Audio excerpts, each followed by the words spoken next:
North Melbourne take on the Crows on Sunday. The coach of the North Melbourne Football Club is a man we know very well. His name is Dave Noble. He joins us. Good morning, Nobes. Hazy, how you going? G'day, Cornsey. Hey, Nobes. Going very well, thanks, mate. Good to have you on board. It's been a bit of a tough start to your coaching career, it must be said.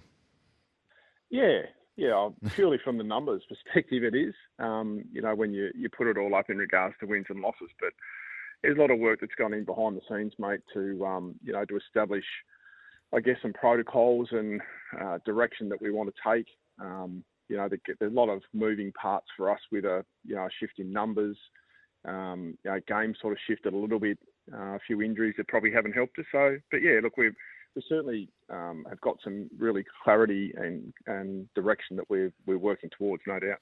And I've heard you speak about that, Nobes, and I guess you take comfort from the fact that you've been in similar positions at other clubs throughout a long period of time in the game, particularly at Brisbane. Is there similarities to North and other places that you've been, and how far back you're starting from?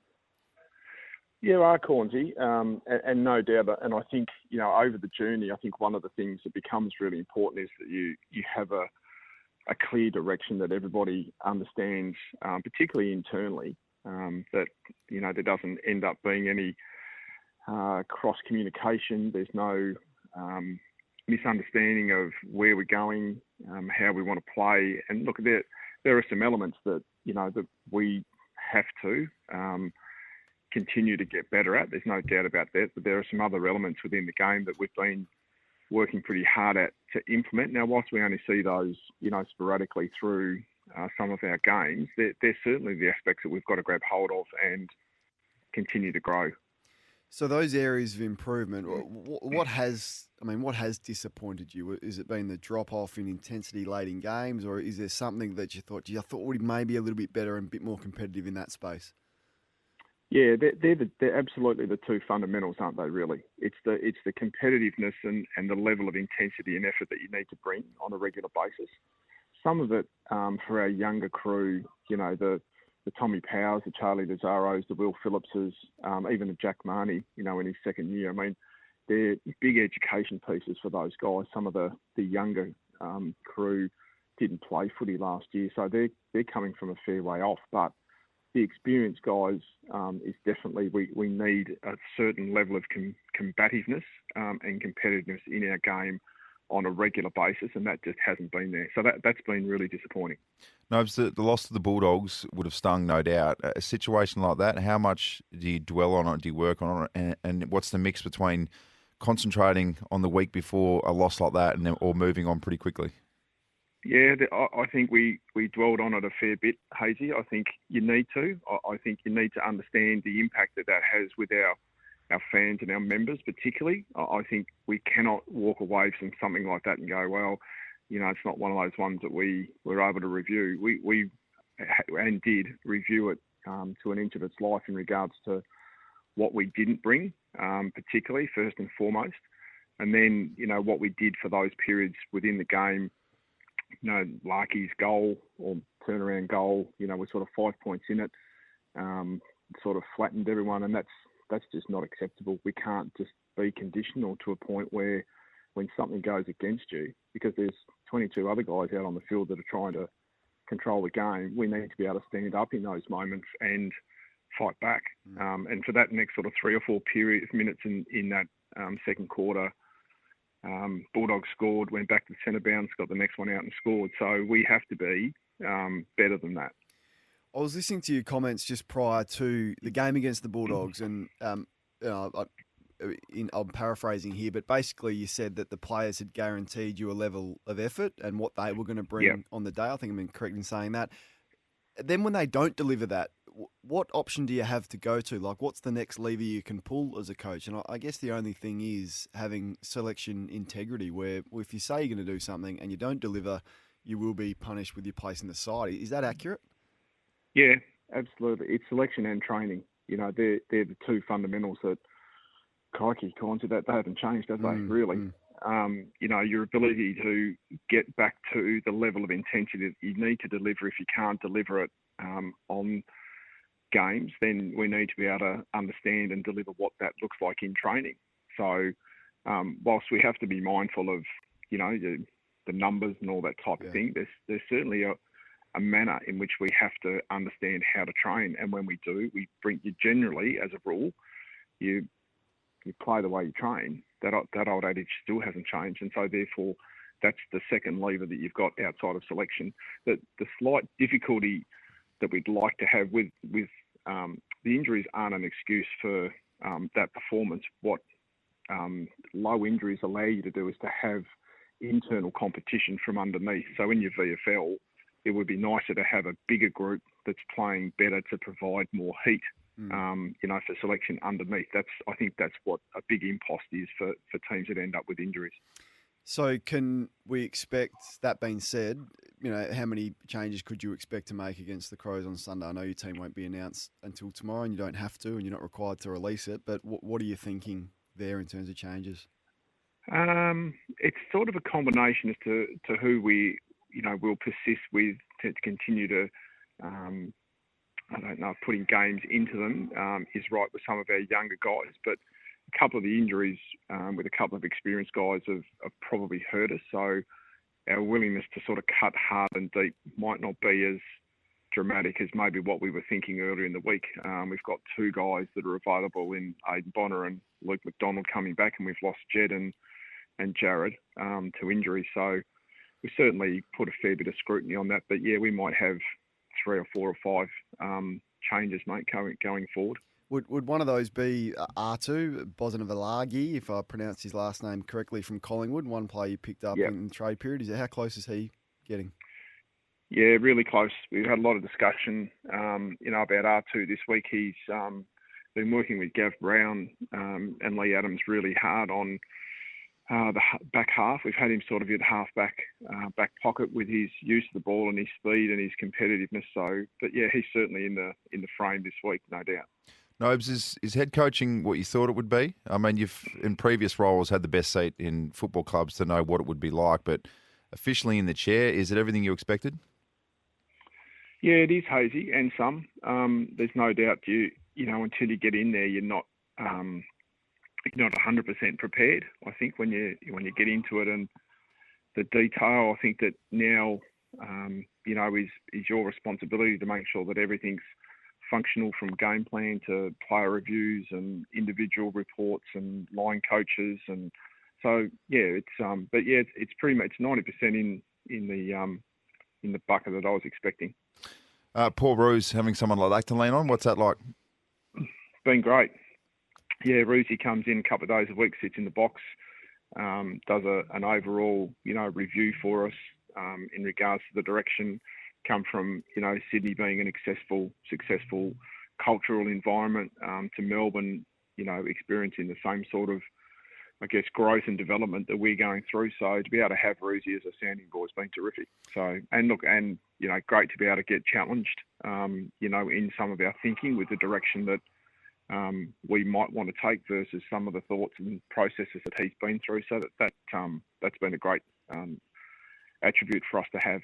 What does it look like, his role? Does he sit in on meetings? Is he there in person, 1 to 2 days a week? Is he visible day to day, Paul Roos?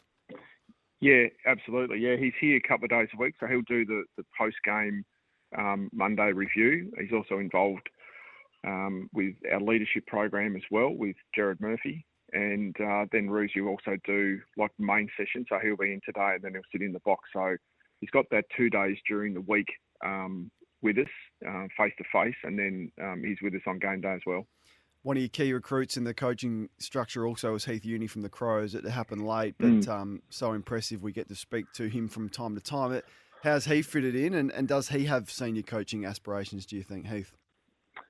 I haven't actually asked him directly that, Cornsey. I certainly think, though, that he's got the skill set if he ever wanted to go down that path.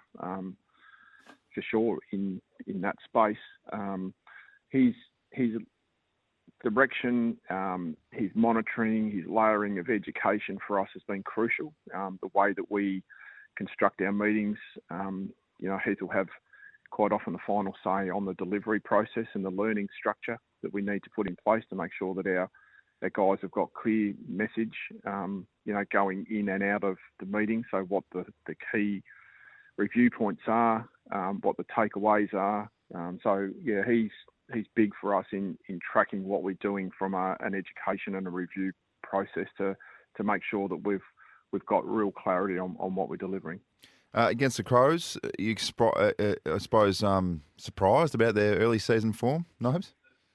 No, not really. Hazy, we knew that the guys had most of them had sort of stayed back in Adelaide. They've been able to train together sort of in that early period. I'd seen it when I was there. I saw it in Brisbane as well. When you have a large group, young group that train together, you do get some benefit from that. And I think what they turned around in the back half of the year and worked really well. Probably, talking to Heath as well in regards to how they set their back half of the year up and the direction that they wanted to take. So not surprised really. They're 12 months on, they've grown. Both their offense and defense has grown from this time last year. You can see what they're trying to do, where they're going, and having the big fella up forward in form's been great to watch. So we've got a bit of a task to stop him this week. Big Tex. I was actually thinking of sending him a text, Cornsy, to see if he could have a week off. Yeah. have a rest. I don't think so. It doesn't look like an old friend an old favour. Yeah, it doesn't look like he needs a rest. I mean, it's tougher to stop key forwards now that are firing because the starting positions, you can't get an extra back behind the ball. What are some of the tactics you can use? I guess you can roll a winger back. Todd Goldstein could spend some more time behind the ball. And, anyone who's not in a dangerous position, I guess you can drop off and help out on Tex. What would your thinking be there? I think you've sort of nailed all the variant options that you've got from time to time. A lot of it now we're finding is the time frame you've got to activate some of those. That time is now way more limited than what it was 12 months ago. The man on the mark can help you delay. So I think you've actually, offensively, you've probably bought yourself 2 seconds, I reckon, in order to be able to move the ball forward. Now, if you look at that in regards to someone working back over a couple of seconds, that's probably stopping, I don't know, 6, 7, 8, 9 metres worth of distance that someone can't take away from you in an offensive mode. So that's why the man on the mark being stationary has really helped, because it's let the ball speed up and it stopped opposition players, defenders, taking ground really quickly. Hey, one player we like to keep an eye on, and just got a text coming through, SA boy Trent Dumont, injured at the moment. Yep. How's he tracking? When can we expect to see him back? Yeah, we were hoping to get him back for a bit of VFL action this week, so we're just going to take another week with him, but he'll be back in the VFL mix, starting his playing mode. So he's done a heap of work. He got a secondary reoccurrence on a calf, which are a bit tricky. So, but yeah, we're hopeful that he'll be stepping into VFL next week. No, we spoke to Will Snelling a few weeks ago. We asked him about what his living arrangements were with John. He said that he'd got the arse and John had moved into greener pastures. Well, I sort of got the same bit, Hazy. When I came down, I wanted to move in and save some coin, and he said no. So, so I know how Snells is feeling a bit dejected. So John's living with you now, Nobes. How's that arrangement going? No, he's on his own. Right. Mark came back down. He went to SA last year, and Mark and his fiancée Jasmine are back down. So they're in together, and they're on their own. So they're old enough to be on their own now, Cornsy. Good, yeah, and rightly so. Hey, last one before I let you go. Chris Scott on Monday night basically said coaching isn't enjoyable for him. He's been doing it a lot longer than you have, granted that, but it's been a tough start for you. Are there times where you dread going to work, Nobes, or you still wake up and jump out of bed and want to attack the day? Yeah, I haven't rolled out of bed for one day so far and gone, crikey, what am I going to do today? No, I'm thoroughly enjoying it. I understand, what Scotty's saying. There are times where it feels lonely. There's no doubt. After our effort and performance last week, you do go away and question, what you're doing and are you heading in the right direction? I think there's just those natural elements of us as coaches wanting to continue to get better and make sure that our players, our club, our fans, have enjoyment and win games. So I think there's definitely that aspect. But no, I haven't struggled for motivation 1 minute. Good luck, mate. Looking forward to you riding the ship and turning it around. It's not going to be quick and it's not going to be easy, but you're in for the fight and look forward to your progress. And good luck against the Crows on Sunday. Appreciate your time as always. No worries. Great to talk to you guys. David Noble, the coach of North Melbourne. Pretty impressive. Really impressive. Hazy. Jumps out of bed even though they've had a really rough start to the year.